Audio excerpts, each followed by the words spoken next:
Bienvenue à la chaîne Trespichado pour notre bulletin semestriel des finances qui sera un petit peu plus animé, j'espère, cette fois-ci que les précédentes. J'ai essayé d'être le plus graphique possible et surtout, je vous invite pour les détails, pour ceux qui sont obsédés des chiffres, à vous reporter à mon Substack et à la newsletter que vous pourrez recevoir directement dans votre boîte aux lettres si vous vous inscrivez sur trespichado.substack.com.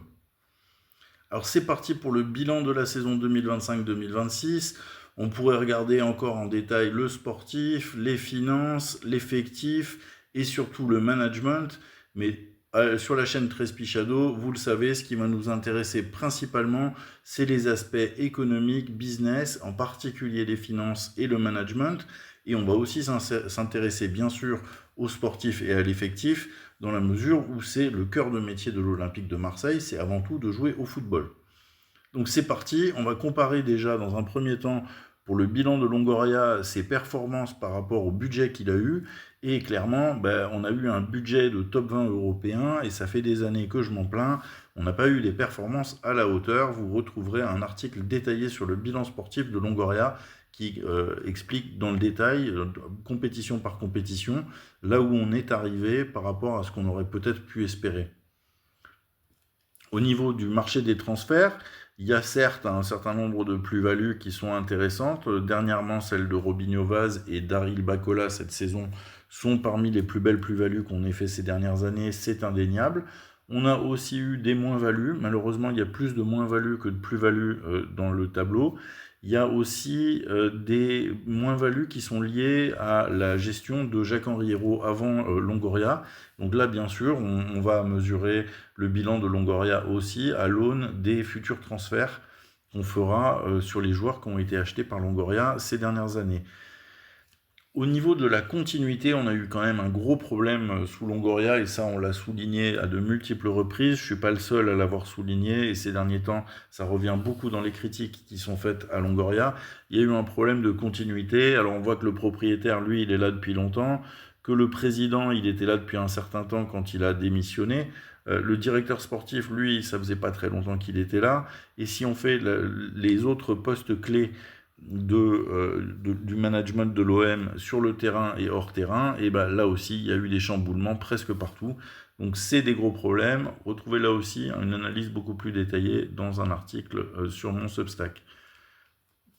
Au niveau financier, le principal problème, c'est que le résultat des mutations, donc là c'est en prenant en compte les amortissements, les honoraires d'agents et puis ce qu'on a pu réaliser comme plus-value sur les ventes des joueurs, le résultat des mutations, il est très négatif sous la période de Longoria, contrairement à ce que certaines personnes ont pu affirmer.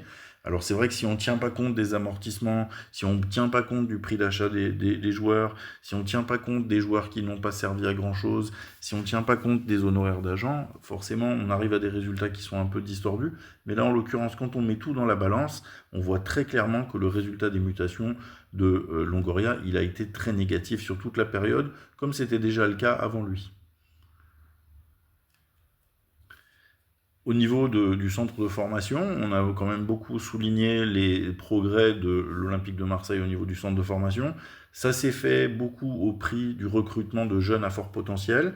On en a recruté des dizaines. Il va falloir les transformer en des joueurs de l'équipe première. Ça va être le prochain challenge de Titou Asni, qui me semble être un des hommes clés de la reconstruction de l'Olympique de Marseille en 2026. Au niveau des performances commerciales de l'Olympique de Marseille, il y a les droits télé, dont on sait que les droits français, notamment Ligue 1, ont baissé. Cependant, les droits télé européens, eux, ils ont augmenté. Et l'OM, quand on se qualifie en Ligue des Champions, ce qu'on devrait se faire régulièrement, on en bénéficie largement.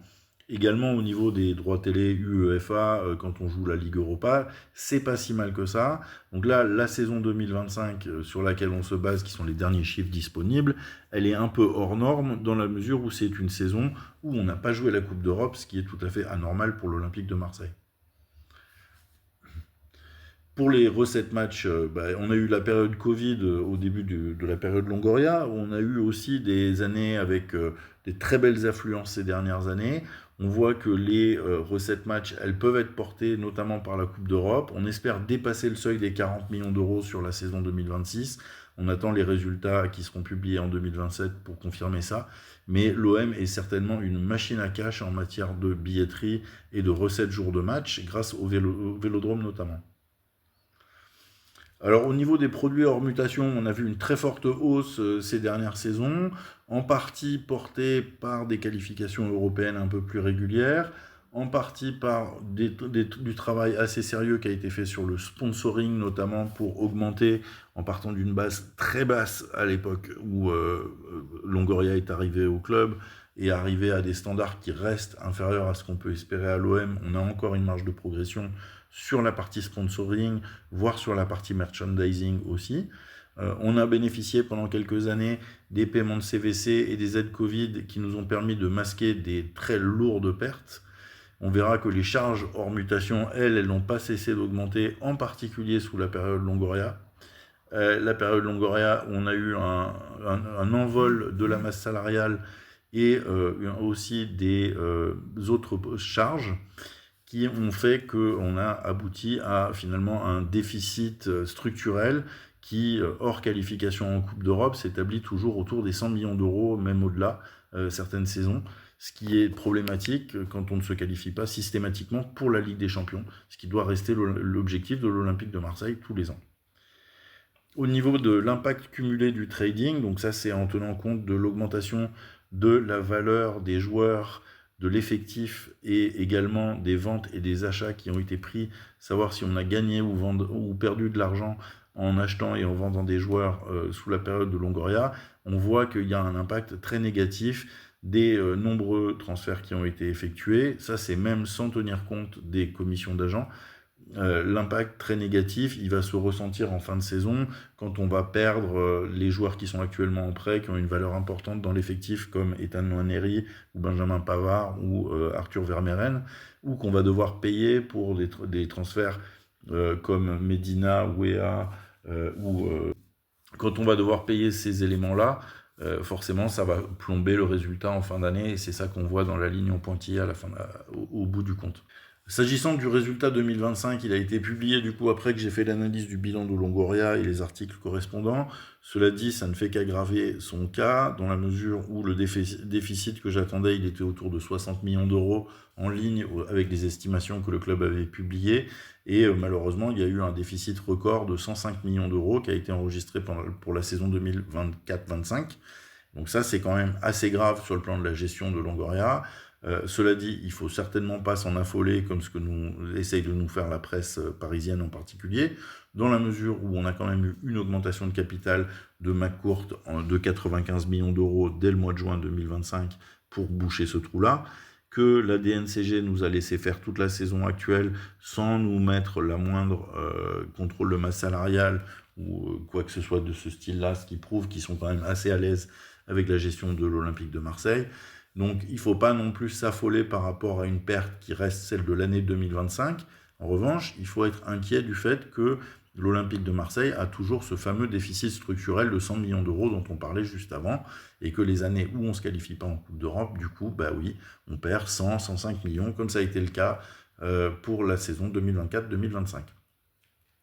Alors dans le bilan de Pablo Longoria, il faudra quand même mettre l'aspect humain, parce que ça a été un président que beaucoup de supporters ont aimé, notamment pour sa capacité à soutenir le club activement comme un supporter quelque part, et même quelquefois à s'engager dans des combats comme celui contre la corruption du Qatar, voire les problèmes d'arbitrage en France, qui ont pu être bien perçus par les supporters. Et ça aussi, c'est un élément qu'il faut prendre en compte dans le bilan de Longoria, qui n'est pas que mauvais dans l'ensemble. Il y a une grille d'analyse des compétences qui sont nécessaires pour être président de l'Olympique de Marseille, qui a été produite par Christophe Bugobière, qui est un ami qui parle sur Twitter. On l'a utilisé ici, en tout cas je l'ai utilisé ici pour évaluer les performances de Longoria. Vous verrez qu'on arrive à un score qui est à peu près de 54 sur 100, c'est pas catastrophique, c'est pas un président qui mériterait éventuellement d'être cloué au pilori, comme j'ai peut-être pu le faire dans le passé. Cependant, le bilan d'ensemble, il est quand même très mauvais, dans la mesure où, sur le plan sportif, il n'y a aucun résultat probant. Et sur le plan financier, il y a des pertes quand même très importantes qui n'ont pas été comblées et pas beaucoup de progrès au niveau des investissements du club. Alors pour la projection future du club, bah oui, on s'attend à ce qu'il y ait des pertes quand même assez importantes cette saison, surtout sur le résultat des mutations et la saison prochaine également, parce que l'OM, c'était un club qui arrive à peu près à équilibrer son budget, en tout cas au niveau des charges hors mutation. Mais c'est vrai qu'au niveau des mutations, par contre, bah, on a l'habitude de perdre de l'argent. Donc si on continue à perdre de l'argent sur les mutations, eh ben, on aura un résultat très négatif en 2025-2026 et en 2026-2027. Alors c'est un gros challenge maintenant qui attend Stéphane Richard et surtout Grégory Lorenzi et peut-être Titou Asni s'il est impliqué dans ce projet-là au niveau du centre de formation.